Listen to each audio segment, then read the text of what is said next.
Kana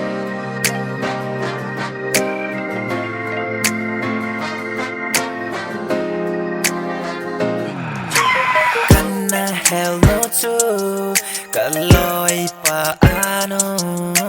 have hello engagement inbox kana bo ata hiding ham Asem hiding ham nay ngày gam loipa nang anu anay khah le kay man amano su ana helang ana hopo ngay nang in song na say khah lâu ngày đêm on thì họ bếp chu gal kill in lang kyan ding girl hi o ka til bol chang ven lang kay do na ni ma hi bo hi o loi pa te son hi o amano ka me son ze en tu nong tu man bo kit lâu ding si hi a hi lesson dong gil ta in hin gal te min pasal in a bol kill chu hi chu a hi bo hi temporary face nam mel hi tam nam bol thei lai ka dong manu to nei na su boy lai is it at nang ano kana sol he na bol thei lai na ni pe ka le tu na he nam mel hi tam nam bol thei lai ka dong manu to nei na su boy lai is it at nang ano kana sol he na bol thei lai na ni pe ka le tu na he ai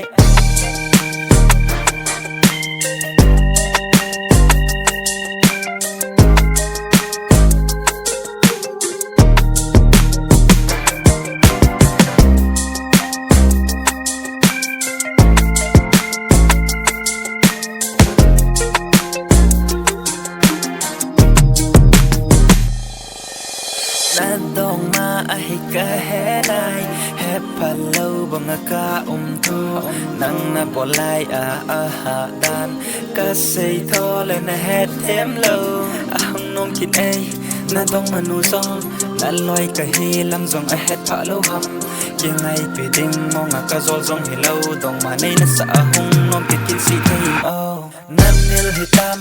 nam bol thei lai ka dong manu to nei na su boy lai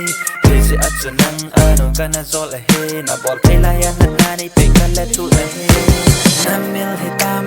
na bol thei lai ka dong manu to nei na su boy lai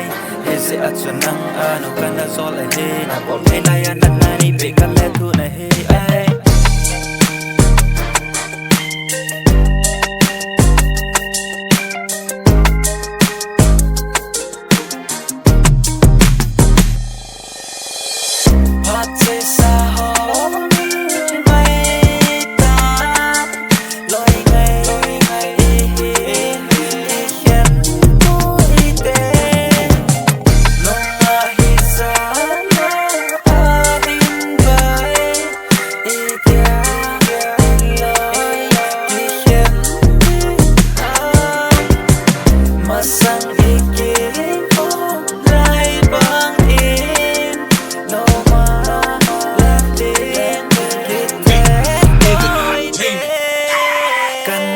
hell no to kaloipa